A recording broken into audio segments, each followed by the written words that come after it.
여러분 3일 동안 사시면서 세상 근심 또 염려 많이 하셨죠? 오늘 제목을 마음에 딱 기도 제목으로 잡으시고요. 하나님의 뜻대로 하는 근심을 저와 여러분 해야 되겠습니다.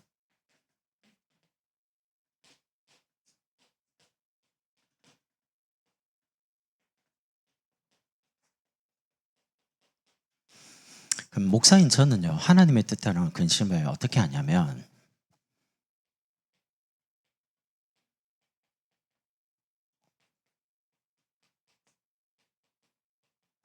내가 어떻게 하면 전도운동을 끝까지 할 수 있을까? 변하지 않고 저는 그걸 매일 고민하고 있습니다. 왜냐하면 끝까지 쓰임받는 사람이 많이 없더라고요. 그렇게 대단한 솔로몬도 1,000번제를 드리고 하나님이 너무 감동해가 네가 원수를 죽이는 것도 아니고 부귀를 원하는 것도 아니고 하나님이 우리 아버지 다윗에게 주신 이 나라를 다스릴 수 있는 지혜를 달라고 하나님 너무 감동돼가지고요. 어마어마한 시대적인 지혜를 허락했어요. 그때 당시에 모든 사람들이 솔로몬 만나는 게 평생의 소원일 만큼. 그런데 마지막 보십시오. 예루살렘 전역에 부인이 1,000명입니다. 근데 그 1,000명의 부인을 통해서 우상이 들어오기 시작하는데 하나님 나중에 어떻게 합니까? 너무 화가 나가지고 내가 너를 당장 죽이고 싶은데 네 아버지 다윗을 봐서 용서해 줄게. 이렇게 됩니다. 변합니다.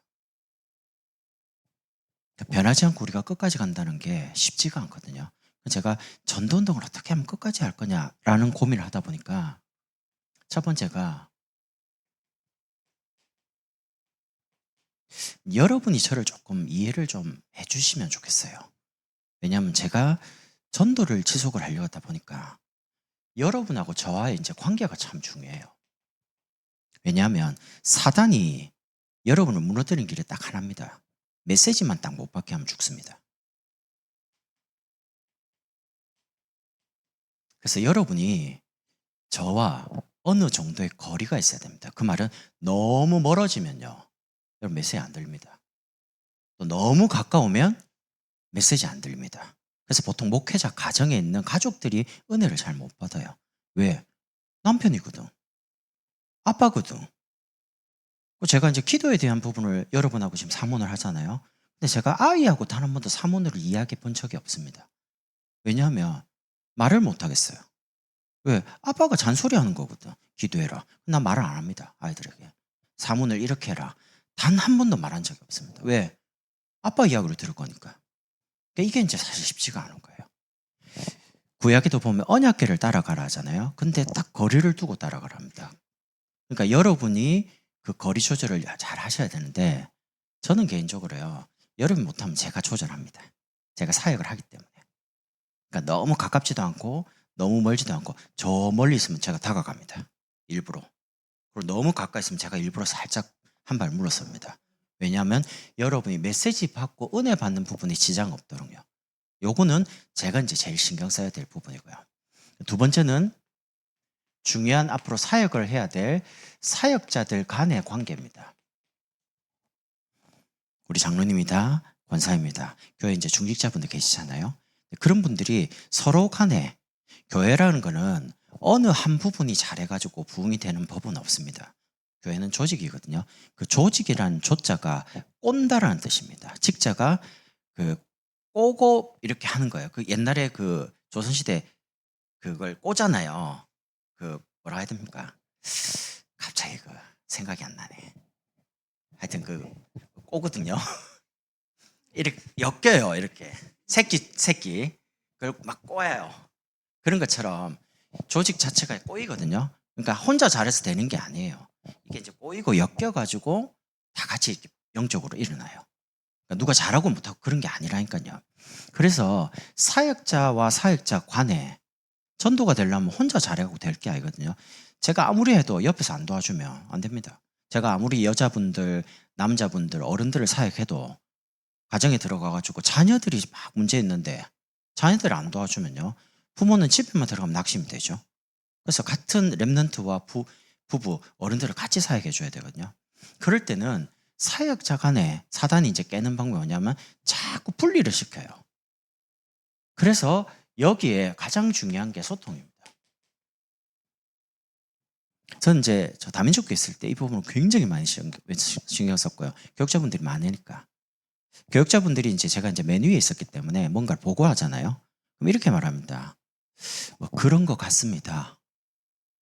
이거는 자기가 생각한 거를 약간 첨가해서 저한테 전달하거든요. 그럼 저는 그거 안 듣습니다. 왜냐하면 소통할 때는 제일 중요한 게 객관적인 사실만 전달해 줘야 돼요. 이게 무슨 말이냐면 지역에 있는 여자분들이 구역에 있는 분들이 저희 아내에게 오산에 있을 때 구역장이었거든요.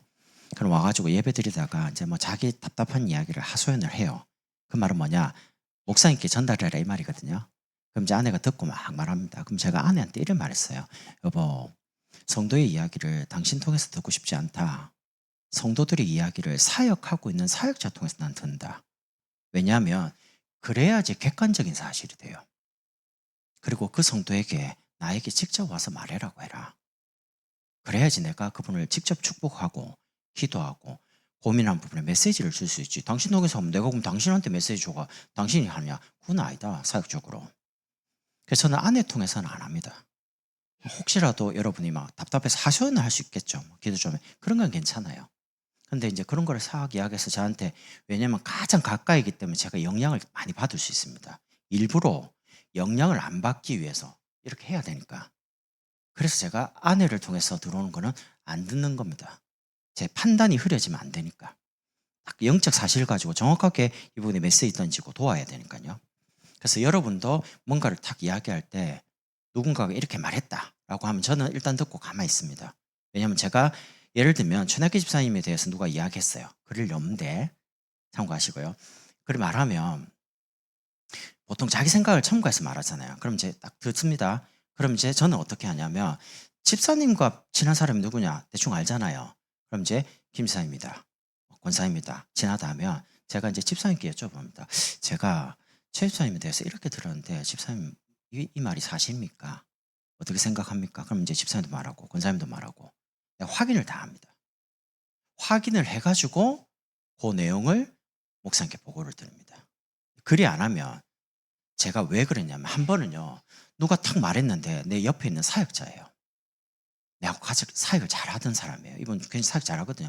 딱 말 들었는데 내가 그대로 그걸 가지고 확인 안 하고 전달했는데 이분이 마음이 상한 거예요.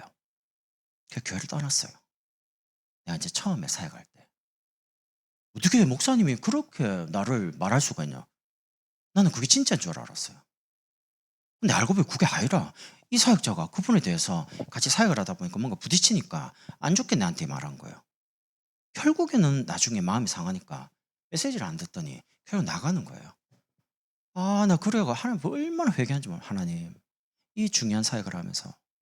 그 내가 이제 그런 내용을 이제 목사님 말하니까, 그 봐라. 중요한 위치에 있는 사람일수록 그러면 안 돼. 많은 말을 들을 때 일단 행동하지 말고 딱 기도하고 확인을 다 해봐라, 뒤에서. 확인을 다 하고 그게 맞으면 그대로 목사님께 보고해라. 여러분도 그걸 꼭 잘 기억하셔야 됩니다. 그런 것 같더라. 이런 건 주관적인 생각이거든요. 이런 이야기 들렸는데 확인해 보니까 이렇습니다. 그게 이제 객관적인 팩트입니다. 사실만 전달해야 되거든요. 그런 중에 세 번째는 성도들 간의 관계입니다. 중요한 위치에 계시는 중지자분들, 사역자분들은 꼭요. 성도들은 저의 메시지를 듣습니다. 주일날. 근데 이제 목사라는 부분이 어렵기 때문에 직접 와서 이야기 잘 안 하려고 합니다. 그럼 이제 가까이 있는 뭐 장로님이다, 권사님이다. 이럴 때 여러분 꼭입니다. 말을 굉장히 주의 있게 하셔야 돼요. 여러분이 저를 딱 볼 때에 어떤 것 같습니까? 여러분 볼 때, 아, 이준석 목사 지 이야기만 겁나게 많이 하네. 막 우리를 뜯어 고치려고 그렇게 느껴집니까? 아니면 편안해 보입니까? 그리고 뭐 이야기를 좀 많이 들어준 것 같습니까? 저는 많이 듣는 편이거든요. 왜냐하면 저는 여러분을 잘 모릅니다. 근데 알고 싶습니다. 그래서 일단 만나면요 많이 듣습니다.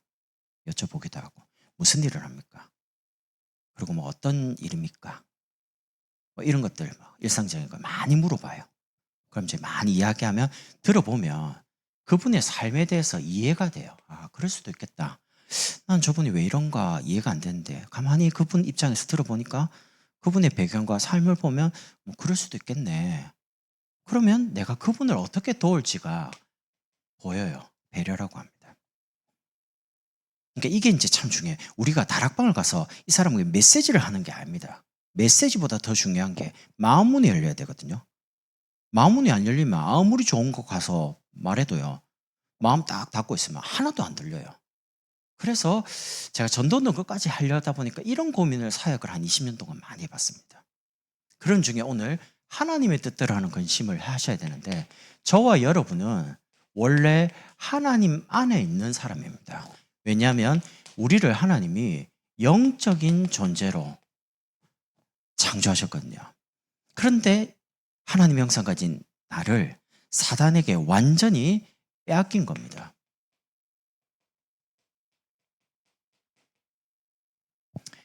생각과 마음이 완전히 사단에게 선악과를 따먹는 사건 이후로요. 그러다 보니까 이제 나를 포장해야 돼요. 어떻게 말입니까? 돈 가지고, 성공 가지고, 많은 지식 가지고요.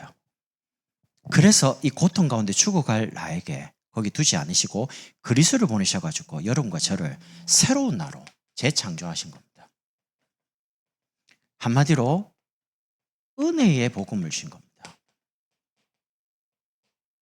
우리가 받은 복음은 율법의 복음이 아닙니다. 복음 가지고 자꾸 나를 막 자책하고 정죄하고 판단하는 게 아닙니다. 여러분 하나님 말씀을 딱 들으면요. 보통 이 말씀은 우리 남편이 들어야 되는데 이 말씀은 우리 아이가 그런 생각하지 마세요. 내가 은혜 받으면 성령은 그 은혜 받는 시간에 시공간으로 초월하셔서 자녀에게 역사할 수 있습니다. 그게 언젠지를 잘 몰라요. 그래서 좀 답답함이 있는데 답답하다고 해서 그러면 안 되죠. 저도 앉았지만 저는 이제 오산에 아이들 있잖아요. 그럼 이제 참 애매한 게 아이들이 이제 예배, 뭐 수예배, 금요예배, 뭐 주일 잘 가면 좋은데 제가 가만 우리 아이들 보니까 뭔가 어색한 거예요. 왜? 아빠가 없거든. 아빠가 그 교회를 이제 사임했거든요. 그럼 이제 아내는 새벽 기도도 가고 구시도 가고 그 다음에 예배 자리에 항상 가요. 근데 어느 순간부터 제가 이제 딱 인사하고 마지막 설교가 딱 나오니까 축도 딱 끝나면 바로 나오는 거예요. 제가 지난번에 처음 갔을 때 한번 수예배 왜 이렇게 빨리 가는데 그러니까 빨리 가자는 거예요. 왜? 그러니까 뭔가가 어색한 거예요. 그래서 내가 이런 시간을 11월, 12월 이사 올 때까지 하니까 마음이 사실 편치는 않아요. 나는 여기 와서 여러분과 함께 새벽 기도하고 수예배하고 금요철회하고 뭐 만나서 식사도 하고 얼마나 좋습니까? 뭐 행복하고 나는 너무 편하고 좋은데 이제 가족들이 거기 있으니까 마음이 이제 썩 편치는 않아요. 마음이. 그런 것처럼 여러분이 최고로 은혜 속에 있어야 됩니다. 여러분 다른 거 하지 마시고 은혜만 받으면 돼요. 은혜만 받으면 나머지는 하나님이 합니다. 영적 존재인 인간이 하나님을 떠나니까 어떻게 돼버리냐? 영적으로 고아가 된 겁니다. 나를 빼앗기고 포장된 나로 살아가다 보니까 영적으로 고아가요, 고아. 그러니까 고아니까 아무것도 안 돼요. 집도 없지. 그다음에 먹을 것도 없지. 어떻게 될지 모르지. 이제 끝없이 방황하는 거예요. 그래서 하나님이 이 방황하는 우리를 위해서 그리스도를 보내셔가지고 뭘 주셨냐? 구원 받도록 구원 얻는 믿음을 은혜로 주신 겁니다. 그리고 이제는 구원 받았으면 세상 사람들이 전부 살아가는데 점을 치고 구슬하고 부적 붙이고 무당 찾아가는 방법이 아닌 저와 여러분 이제 구원 받았는데 이제 예수 이름 가지고 응답받도록 이제는 응답받는 믿음요. 그래서 이제 생명을 살리는 사람으로 여러분과 저를 살리도록 살리는 믿음을 주신 겁니다. 이걸 보고 축복의 믿음이라고 그래요. 내가 구원을 받았고 내가 예수 이름으로 응답을 받고 이제는 그 응답 가지고 다른 사람을 살리는 그러니까 여러분이 복이라 여러분의 복의 근원이라 여러분 때문에 가정, 가문, 우리 광양 지역 영원함, 미래가 복음화되는 겁니다. 직장, 나 때문에 복을 받는다라고 생각하면 됩니다. 우리 청년들은 여러분이 일하는 그곳이 여러분 때문에 복을 받는다고 생각하면 돼요. 그럼 정확해요. 그래서 하나님께서 영적인 고아로 완전히 이제 망해야 되는데 사실은 영적인 고아라는 말이 뭔 말입니까? 영적으로 단절된 걸 말합니다. 여러분 하나님을 떠났단 말이 무슨 말입니까? 하나님을 떠났단 말은 말씀을 떠난 걸 보고 하나님 떠났다고 합니다. 그러니까 영적으로 단절되니까 내 과거, 오늘, 미래 계속 영적으로 고하니까 어려움 당하는 거예요. 정신적으로 우울하고 업다운하고요. 그러다 보니까 그런 부분이 육신적인 부분이 자꾸 쌓이고 드러나죠. 질병을 통해서 경제 문제로, 가정 문제로. 여러분 가정 문제 겪는 분들은 이렇게 생각하면 됩니다. 여러분 잘못이 아닙니다.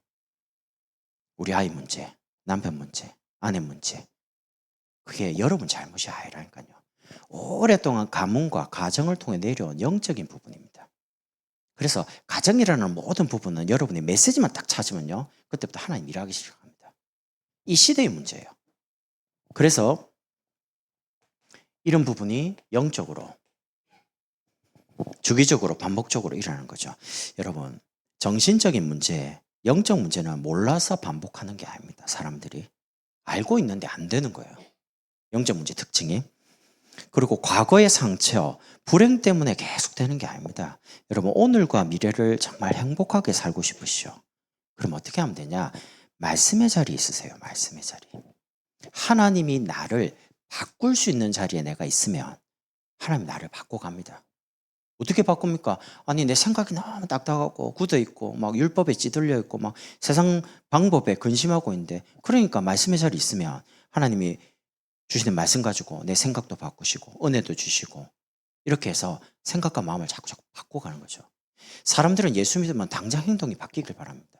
안 그렇습니다. 예수 믿으면 행동이 바뀌는 게 아니고 말씀을 통해 생각이 많이 처음에 변화가 와요. 아 이게 아니었구나. 그게 내 잘못이 아니었구나. 내 상처였구나. 내가 이렇게 살면 안 되지. 생각이 바뀌면 마음이 바뀌잖아요. 마음이 바뀌면 그때 마음이 이제 편해지면서 행동이 바뀌죠. 행동이 바뀔 수도 있고 안 바뀔 수도 있어요.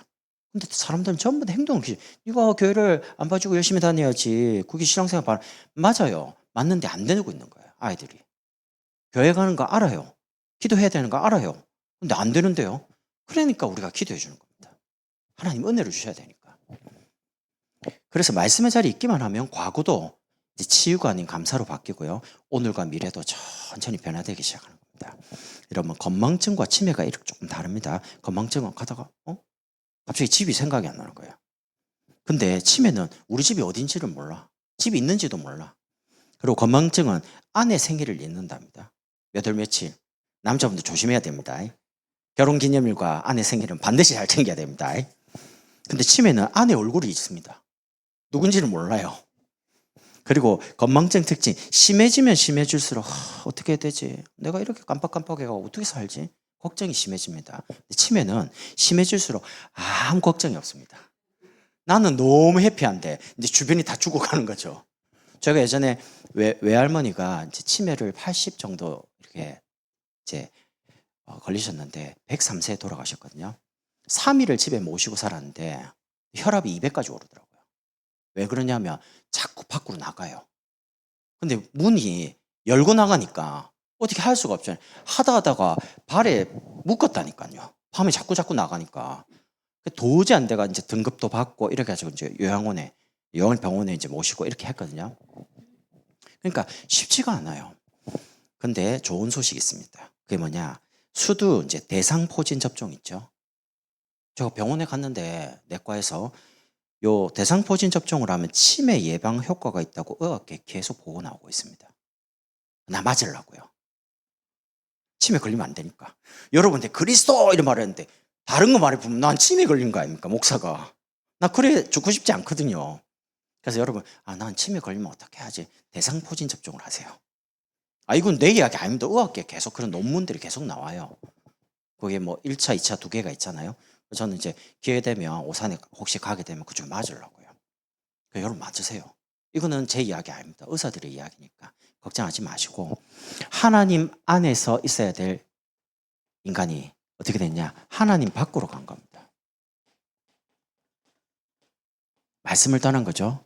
그러니까 뭐가 오냐? 세상 근심이 계속 오는 겁니다. 예수 믿는데도 하나님 안에 있는데도 늘 뭐에 이제 힘들어하냐? 먹고 사는 거, 입는 거, 어디에 살아야지? 이런 의식주 문제예요. 애국과 같은 세상에 사람들이 노예되어 있습니다.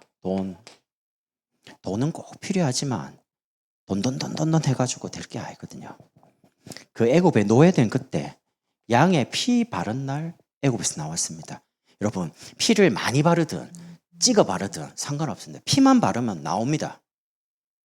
그게 이제 중요한 거예요. 근데 피 아닌 페인트 발라갖고는 못 나와요. 알 같다고. 신기한 거 아십니까? 한국에 보면 팥죽 먹는 동지 있죠. 그게 이 사람들이 복음을 잘 모르니까 붉은 거를 뭐가 딱 쏘가 먹으면 악마, 귀신 쫓아난대. 안 쫓아, 팥죽 먹는다고 귀신 떠납니까? 아니거든요. 근데 이게 뭐 이상하게 이제 흘러오는 중에 한국도 막 우상숭배를 많이 하니까 뭔가 경험이 많잖아요, 체험이. 이걸 물리치려고. 서양의 드라큘라 물리칠 때 어떻게 합니까? 마늘인가? 마늘. 그리고 성수박. 예! 물 맞으면 귀신 떠납니까? 아니거든요. 성수가 어디 있어요? 생수는 봐도 성수는 없어요. 그러니까 사람들이 뭔가 영적인 걸 모르니까 방법을 가지고 자꾸 막 영적인 거를 물리치려고 하는데 안 그래요. 그리고 애굽에서 일어났던 모든 10가지 재앙, 희, 개구리, 이, 파리, 악질, 독창, 우박, 메뚜기, 흑암, 장자 10가지 재앙은 그 애굽의 신들입니다. 왜냐? 그 신들을 복음 가지고 완전히 박살낸 겁니다. 모세가요. 그리고 여러분이 나와가지고 홍해를 건너갑니다. 여러분, 홍해는 믿음으로 건너는 게 아닙니다. 애굽에서 나온 사람은 홍해를 갑니다. 그러니까 믿음으로 가는 게 아니니까요. 왜냐면 가난 가야 되기 때문에 열려야 돼요. 여러분이 2, 3주고 5천 정적을 해서 가는데 언제 온다? 열리게 돼 있어요.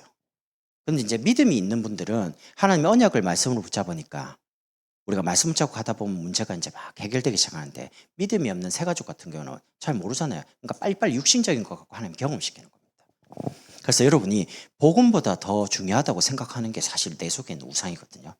예를 들면 복음보다 안 그러는데 아이가 더 중요해. 남편이 중요해. 가정이 중요해. 그러면 그게 이제 사실은 아무도 잘 몰라요. 본인도 모를 수 있어요. 그럼 이제 우상을 딱 가지고 있으면 어떻게 됩니까? 그 우상을 누가 파고 들어갑니까? 사단이 이제 파고 들어가는 겁니다. 그러니까 자녀 문제가 계속 터지는 거예요. 가정에 뭔가 본인하고 상관없이 힘든 일이 계속 터지는데 그때는 빨리 눈치채야 됩니다. 아, 여러분이 히브리서 4장 2절에 보면 말씀을 그렇게 많이 듣는데도 왜 신학의 성장이 안 됩니까? 이렇게 나옵니다. 그들과 같이 우리도 복음 전함을 받은 자이나 들은 바 그 말씀이 그들에게 유익하지 못하는 것은 듣는 자가 믿음과 결부시키지 아니함이라. 말씀은 듣기는 들어요. 근데 그게 내 믿음으로는 안 되는 거예요. 그래서 여러분, 내 인생의 크기는 내가 믿는 하나님만큼 결정됩니다. 여러분이 하나님은 위대하시다. 여러분 인생은 계속 응답의 연속으로 갑니다. 근데 자꾸 막 흔들린다. 근데 흔들린다고 해서 응답 안 오는 건 아닙니다. 근데 이제 자꾸 그런 어려움 속에서 이제 하나님이 겪어가는 거죠. 그래서 두 번째는 세상 근심이 아닌 오늘 성경에서 말한 것처럼 하나님이 원하는 하나님의 근심을 해야 되는데 여러분 어떻게 하시냐? 하나님이 원하는 근심을 하려면 여러분이 은혜의 자리, 말씀의 자리에 있어야 됩니다. 여러분이 지금 오늘 말씀의 자리에 있는 이게 미래를 좌우합니다. 하나님의 여러분의 오늘을 보시고요. 미래를 열어요. 그래서 우리의 삶의 모든 중심이 예배 중심. 그리고 그 예배 속에 주시는 말씀 중심. 여러분이 말씀 들으면서 답도 얻고 힘도 얻고 은혜 중심. 이렇게 돼야 하는 겁니다. 신명기 4장 2절 4절 보시면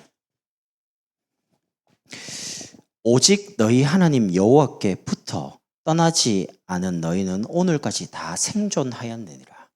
하나님께 딱 붙어 있기만 하면 돼요. 신앙생활 열심히 하는 게 아닙니다. 하나님 곁에 딱 붙어 있으면 돼요. 오늘 하나님 직접 말하죠. 너희가 나에게 붙어서 떠나지 않았기 때문에 오늘까지 다 살았다는 겁니다. 떠난 사람, 말씀을 떠난 사람 다 죽었습니다. 광야에서. 그래서 여러분 아시죠? 가난한 집에 태어났습니다. 아버지는 알코올 중독이었습니다. 근데 이렇게 말합니다. 가난했기 때문에 성냥팔이 글을 쓴 거예요. 그리고 너무 많이 주변에서 미움을 받았기 때문에 미운 오리 새끼 쓸 수 있었다. 누구냐? 안데르센입니다. 모든 사람이 어려움 당하고 그리고 고통을 당하는데 어떤 사람은 그게 축복으로 바뀌고 어떤 사람은 고통으로 영원히 그러다가 죽습니다. 근데 불신자라도 생각이 훌륭하면요 바뀌어요. 운명이지만 여러분과 제가 이 소중한 복음 받고 축복을 받아놓고 생각이 옛날에 과거의 상처에 매여 있으면 거기에 살다가 죽는다니까요. 빨리 상처를 축복으로 바꿔야 돼요. 그래서 하나님의 뜻이 뭐냐? 라고 할 때 그게 오늘 이렇게 나오죠. 구원에 이르게 하느니라. 오늘 4절에서 6절 이렇게 나오죠. 내가 우리의 모든 환난 가운데서도 위로가 가득하고 기쁨이 넘치더라. 하나님의 뜻은 여러분과 저에게 환난과 문제와 사건 속에서 위로와 기쁨을 주시려고 하는 겁니다. 환난과 낙심이 아닌 여러분 사람한테 위로받으려고 하지 마시고 가서 잠깐 대화하면 속은 조금 편해요. 근데 돌아오면 또 답답해요. 그러지 말고 하나님께 위로받으시라니까요. 기도가 안 되고 허전할 때 저를 돌아보니까 사람한테 가서 자꾸 이 말 저 말 하고 있더라고요. 내가 기도할 힘이 있고 행복이 있으니까 사람 안 찾아갑니다. 근데 혼자서 기도하면 행복해요. 하나님 힘을 줘요. 하나님 답을 줘요. 은혜를 줘요. 저는 혼자 있을 때 참 많이 차를 운전하거나 이럴 때 좋은 차는 그냥 뭐 차 안이 부흥집회입니다. 그냥 혼자 찬양했다가 혼자 기도했다가 갑자기 울었다가 왜? 내가 분명히 종교생활하면 나도 영원히 종교생활을 죽어야 되는데 이 복음을 알게 되고 어디까지 여기까지 왔지? 어떻게 여러분을 만나겠습니까? 아무리 생각해도 이해가 안 돼. 내가 오산이 어딘지 모르고 갔는데 광양이 어딘지도 모르고 내려왔고 인도하는 게요. 하나님의 말씀 가지고 계속 제가 처음 복음 받고 하나님께 한 기도가 있습니다. 하나님, 내가 받은 이 구원의 축복, 이 말씀, 이 구원의 능력을 내가 죽을 때까지 안 잊도록 하나님 나를 좀 보호해달라고. 나를 붙잡아달라고. 나는 늘 흔들리니까 사람 때문에, 환경 때문에, 말에 내 마음이 왔다 갔다 하는 성격이니까 하나님 나를 보호해달라고. 그렇게 하시면 내가 변하지 않고 끝까지 하나님 앞에서 그리스도만 누리고 그리스도만 증거하겠습니다. 그렇게 살고 싶습니다. 근데 그건 정말 진짜였거든요. 하나님 앞에. 하나님이 그거를 보시고요. 저를 말씀 가운데 진짜 전도 제일 잘하는 목사님들 만나게 해서 훈련받고 예배 속에서 다락방 속에서 훈련을 계속 하면서요. 다락방을 체험하는 거죠. 복음을 체험시키고. 저는 그게 은혜라고 생각합니다. 그래서 여러분이 진짜 사람을 만나면 말씀, 기도, 전도 포럼을 해서 살리세요. 용기. 나도 그랬는데 말씀을 붙잡아라. 기도할 힘이 없지. 내가 기도해 줄게. 용기 내라. 그렇게 이제 살리라니까요. 격려해가지고. 그래서 마지막으로요. 여러분과 제가 남은 생에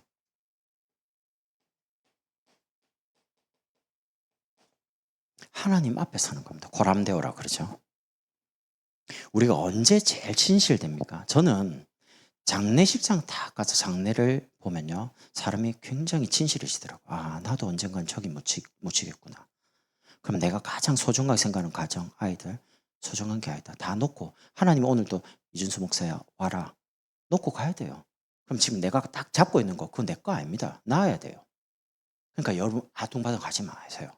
너무 그것 때문에 막 속쓰리고 막 걱정하고 그러지 말라니까요. 그래서 여러분이 하나님 앞에 서란 말은 첫 번째가 교회 앞에 서야 됩니다. 이게 무슨 말입니까? 광양에 있는 불신자들이 우리 광양복음교회를 또 저와 여러분을 어느 날 평가하는 날이 올 겁니다. 광양복음교회는 광양에 필요한 교회다. 지금 불신자가 교회 필요 없어 라고 말합니다. 교회 가지 마. 교회가 너무 이상해. 여러분 안 들어봤습니까? 제가 어릴 때만 해도 교회에 도움 받는 분들 많았거든요. 근데 지금 다 교회 욕합니다. 왜 그럴까요? 교회가 지금 핍박받는 시대인데 물론 하나님 말씀이 그러지만 근데 욕먹는 시대입니다. 그래서 교회 앞에 서란 말은 불신자들이 저와 여러분이 있는 교회를 언젠가 평가하는 날이 온다니까요. 중국에도요, 기독교는 못 들어가요. 근데 통일교는 들어가요. 왜 그렇습니까? 통일교는 중국이 도움돼. 공산당에 와서 막 결혼시키고 기부도 하고. 그러니까 통일을 받아들여요. 왜? 아무리 공산 국가라도 자기 나라에 도움되거든요. 그러니까 불신자라도 광양복음교회가 이 광양에 도움된다 하면 어떻게 생각합니까? 교회 필요해. 이렇게 생각하는 겁니다. 그래서 여러분, 제가 복음 가지고 살리기도 하고 복음 가지고 육신적인 부분에 도움을 주기도 하고 그래서 필요한 겁니다. 우리가 응답받을 이유가요. 두 번째는 이 전도운동을 지속해야 되기 때문에 앞으로 우리 교회에 많은 제자들이 세워지고 제자들이 밖에서 올 겁니다. 그럼 여러분 주변에 제자가 많이 세워져야 되거든요. 그래서 말씀의 성취, 오늘 우리 권사님 기도하셨습니다.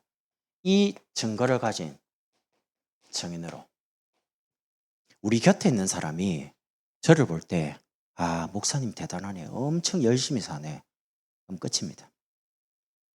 열심을 봐버리면 하나님 주신 말씀대로 교회가 가네, 진짜 목사님 기도한 대로 되네, 이렇게 돼야 됩니다. 옆에 같이 전도하는 분이 정말 말씀 붙잡더니 역사하네, 그래서 말씀이 역사하는 교회로 돼야 돼요. 여러분이 다른 게 관심 가지면 안 돼요. 그러면서 세 번째는 우리 후대 앞에, 그 후대 앞에 우리 자녀도 포함됩니다.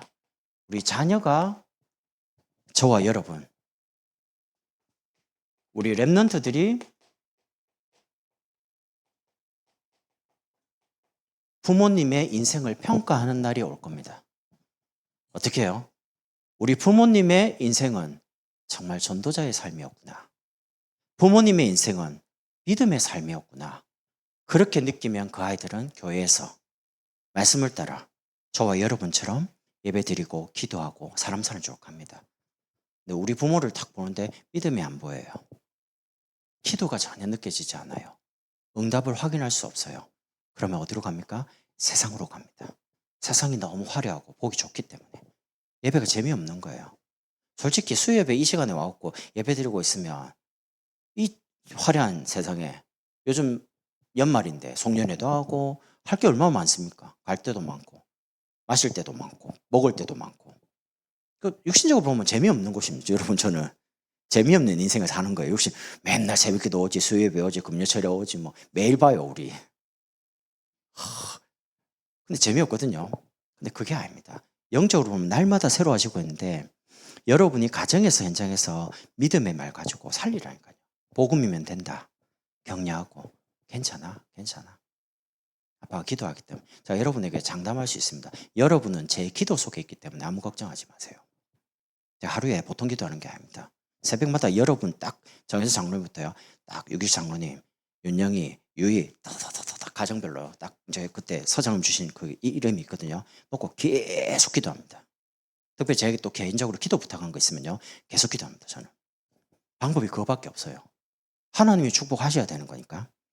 그래서 여러분이 아무 걱정하지 마시고 하나님이 뜻대로 하는 근심, 그게 뭐냐, 진짜 세상 근심이 아니고 말씀 속에서 은혜 받고 힘 얻고 이렇게 해가지고 하나님이 원하는 근심 속에 여러분 있는 겁니다. 제가 하나만 넌센스 퀴즈를 내고요. 마치 넌센스입니다. 이게 무슨 말이냐면 크리스마스 12월 25일 날 커피 쏘겠습니다. 개인한테. 커피 원하는 대로. 커피 안 비싸니까 한 잔이니까 쏩니다. 모르겠어요. 요즘 그냥 사주고 싶더라고. 그냥 맨날 얻어먹어서 그런지 모르겠는데 하나님이 내리면서 이렇게 말했습니다. 신내림. 이제 두 번째, 중이 내리면서 이렇게 말했습니다. 이해되죠? 그러면 무당이 내리면서는 뭐라고 했을까요? 세 글자. 주다. 기억이 안 나? 이 젊은 사람 맞출 수 있는데 세 글자입니다. 무당은 뭐라고 했을까요? 예, 은양자매. 아니에요? 땡. 성훈 형제. 딩동댕. 내가 넌센스를 했다 아닙니까? 너무 진지하게 생각하면 답 없죠. 12월 25일 날 커피 저한테 오십시오. 안 짰어요. 내가 주일날 상준이 형제하고는 짰는데 지금은 안 짰어요. 안 짰어요. 나 사시고 싶어서 맨날 고생한다 아닙니까 뒤에서 이거 막 덕등도 달고 이러던데 잘 맞췄습니다. 제가 기도하고 마무리하겠습니다. 하나님 감사합니다. 하나님의 뜻대로 하는 근심이 우리 속에 있게 하시고 하나님을 기쁘시게 하는 삶 속에 있도록 축복해 주옵소서. 예수 그리스도의 이름으로 기도드립니다. 아멘.